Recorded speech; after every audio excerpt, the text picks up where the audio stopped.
Oke bro, untuk hari ini kita akan membahas tentang bab relativitas. Nah, khususnya sekarang akan kita bahas satu persatu, ya itu tentang dilatasi waktu. Nah, ini singkat saja, artinya yang namanya dilatasi waktu atau misalkan poin-poin yang ada di relativitas itu ntar saling berhubungan sebenarnya ya. Nah, ini kita bagi per poin aja dulu deh. Oke, apa sih Om yang dimaksud dengan dilatasi waktu itu? Nah, ini yang namanya dilatasi waktu itu adalah waktu relatif aja ya. Nah, artinya yang namanya waktu itu kan relatif.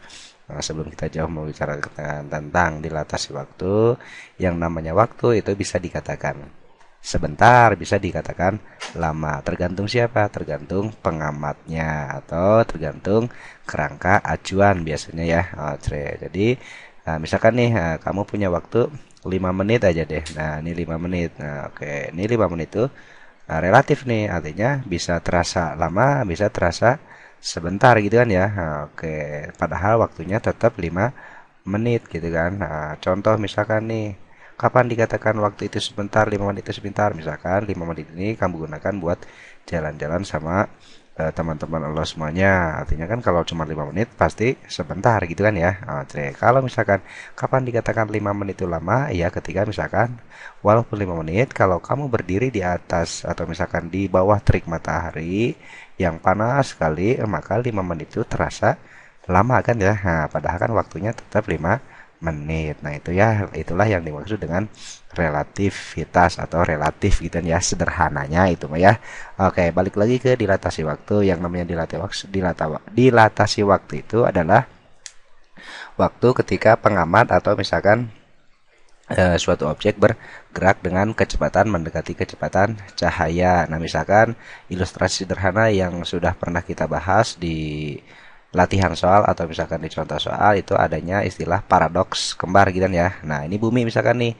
Nah, kan ada dua orang tuh misalkan nih. Nah, yang satu nih orang misalkan dua orang anak kembar. Nah, ini anak yang namanya si A misalkan nih. Nah, ini si B nih. Nah, oke, si B anak kembar. Oke. Nah, ini B. Misalkan umurnya kalau anak kembar berarti kan sama kan umurnya T0. Nah, kemudian si apa nih? Si A dia bergerak nih dengan menggunakan sebuah roket misalkan nih. Nah, si A naik keluar angkasa dengan sebuah roket. Nah, dengan kecepatan misalkan mendekati kecepatan cahaya, maka ntar si A itu akan berbeda usianya dengan si B seolah-olah gitu kan ya. Artinya ntar ada istilah pemuluran waktu. Maka waktu perjalanan atau misalkan waktu apa namanya? Dilatasi waktu yang akan kita bahas itu T sama dengan gamma dikali dengan T 0 gitu kan ya. Nah, ini persamaan dilatasi waktu. Nah, itu persamaan dilatasi waktu artinya waktunya bakal mulur dibandingkan dia keadaannya atau objeknya diam. Ya, jadi ini waktu dilatasi waktu atau misalkan waktu ketika pengamat atau misalkan objeknya bergerak dengan mendekati kecepatan cahaya. Kalau T0 itu waktu diamati oleh benda yang atau misalkan objek yang diam seperti itu. Nah, ini antara beberapa tipe soalnya bisa berhubungan dengan usia seseorang atau misalkan berhubungan dengan eh, waktu paruh atau misalkan berhubungan dengan usia unsur. Nah, itu mah tinggal dilihat saja contoh-contoh soalnya. Artinya pokoknya yang namanya waktu ketika bergerak nilainya lebih gede dibandingkan waktu ketika diam karena di sini ada faktor gamma. Nah, masih mengingat dalam menentukan gamma biasanya itu udah apa namanya udah ada cara khususnya kan ya, cara uniknya sudah kita sampaikan di transformasi Lorentz itu sendiri. Misalkan ini contoh aja deh, ini mana nih contoh. Misalkan waktu diamnya adalah misalkan berapa tahun? 12 tahun. Dia bergerak dengan kecepatan misalkan berapa nih? 0,6. 0,6 itu kan 3 per 5 kecepatan cahaya. Berapakah waktu yang dimati ketika objeknya bergerak dengan kecepatan 3 per 5 kecepatan cahaya? Ya, ntar tinggal masukin tuh. Nah, berarti T itu apa tuh? Gamma dikali T 0 gitu kan ya. Oke, berarti gamanya berapa? Nah, ini udah dikasih nih 3 per 5. Jadi kamu harus sudah tahu nentuin gamanya. Berarti gamanya ntar ya 5-nya naik ke atas. Nah, sisanya siapa? Selain 3, 4, 5 berarti 4 Pitagoras ya. Oke, berarti 5 per 4 dikali T0-nya misalkan di sini 12.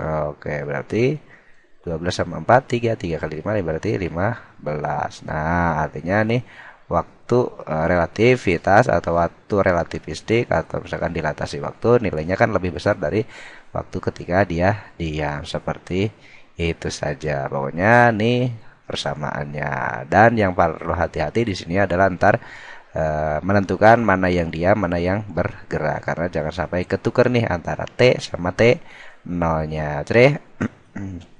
Contoh lagi Om, boleh. Contoh misalkan nih X berapa nih? X2 misalkan, example 2. Misalkan waktu yang bergeraknya misalkan adalah 2 kali waktu diamnya. Nah, maka si benda itu bergerak dengan kecepatan berapa. Nah, ini kan apa namanya? Soalnya cuma dibolak-balik aja gitu ya. Nah, berarti kalau tadi misalkan ada T0, ada V ditanya waktu relativistik, sekarang waktu relativistiknya ada nih 2 kali waktu diam. Berarti objeknya atau pengamatnya sedang bergerak kan ya dengan kecepatan berapa. Yuk kita bahas misalkan berarti T itu ya tetap sama konsepnya mah gamma dikali T 0. Nah, T-nya berapa? Oh, 2T0. Berarti 2T0 sama dengan nilainya gamma T0. Berarti gamanya berapa? Oh, berarti gamanya coret-coret 2. Ah, 2 itu kan sama aja dengan 2 per 1. Oke, ini udah dapat gamanya. Kamu bisa menentukan V-nya. Ingat, kalau misalkan dari V ke gamma, yang bawah naik ke atas. Kalau kebalikannya, dari gamma ke V, yang atas dari di bawah. Oh, berarti yang atasnya siapa? 2. Oh, berarti kecepatannya yang tadinya di atas 2 berarti harus di bawah. Nah, ini yang ingat nih. Pitagoras lagi. Kamu masih ingat Pitagoras? Tuh, Pitagoras. Ingat nih, yang paling gedenya berapa di soal? 2 kan ya. Nah, artinya ini 2, ini 1, ini berapa? Yo. Nah, berarti ya Pitagoras 2 kuadrat berapa? 4 dikurangi 1 kuadrat 1, berarti 4 kurang 1, berarti ini akar 3. Berarti ntar kecepatan laju si objeknya adalah akar 3 gitu kan ya, dibagi 2 atau setengah akar 3 kecepatan cahaya. Gitulah contoh soalnya mas, sederhananya mas seperti itu. Untuk lebih jelasnya silahkan dicoba contoh-contoh soalnya atau latihan-latihan soalnya, ntar kita cek jawaban semuanya. Oke, semoga ini dapat bermanfaat, semoga ini dapat membantu lo semuanya dalam mempelajari fisika. Oke, sampai ketemu lagi.